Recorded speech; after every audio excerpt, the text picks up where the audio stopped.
everybody, it's me, Kira G, with our Self-Care Saturday video for today.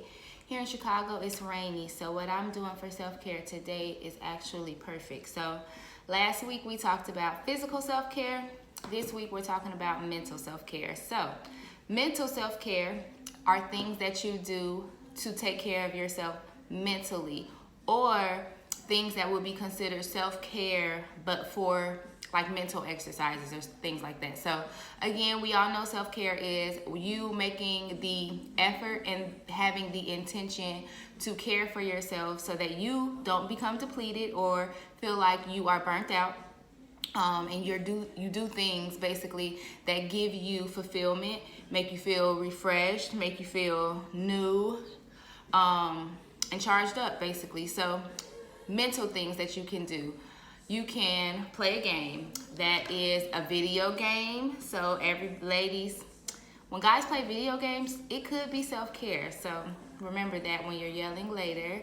A board game, a card game, a game on your phone that involves mental exercising.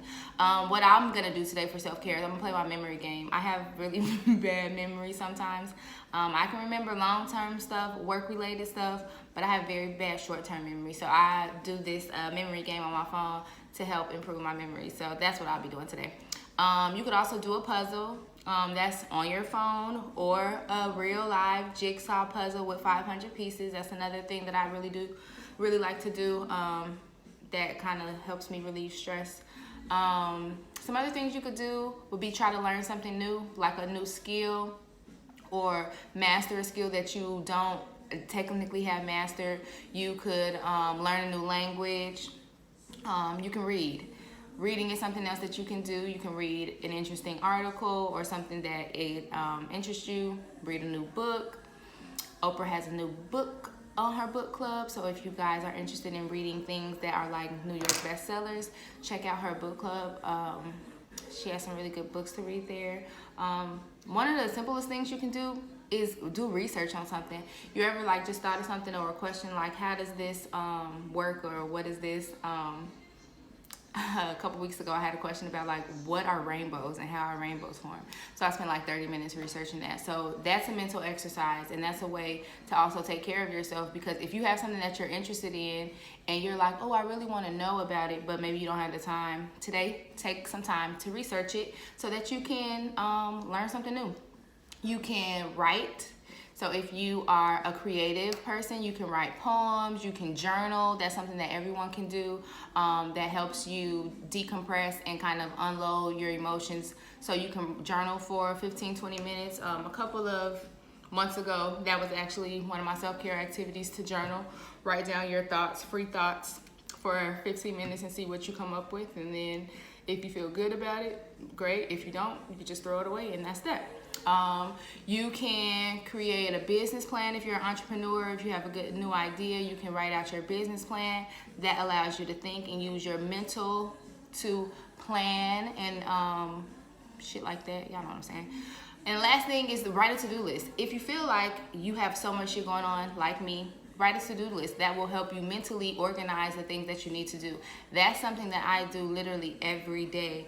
And it seems like work, but honestly, it makes like everything else go smoother. So if I write a to-do list at the beginning of the week of all the shit that I need to do, and each day I do it, I cross it off, at the end of the week, even if I haven't accomplished everything on the list that I wanted to accomplish, it still makes me feel good to know that I crossed some of the stuff off of the list. So I use to-do lists like every day, and it doesn't sound like self-care, but it is, because it makes me feel like I got things completed, and it helps me organize my thoughts for the next week. So for whatever I didn't do for that week before, I'm knowing that it needs to be at the top of my to-do list for the next week, and it makes me feel fulfilled when I'm finished. So this week for Self-Care Saturday, or not even Saturday, think about doing it during the week. So before you come back next week, if you could have one of these mental self-care tasks done, that would be great. And even if the first one doesn't work for you, don't like it, try one of the other things that I suggested, and maybe that'll work out better for you. Again, remember,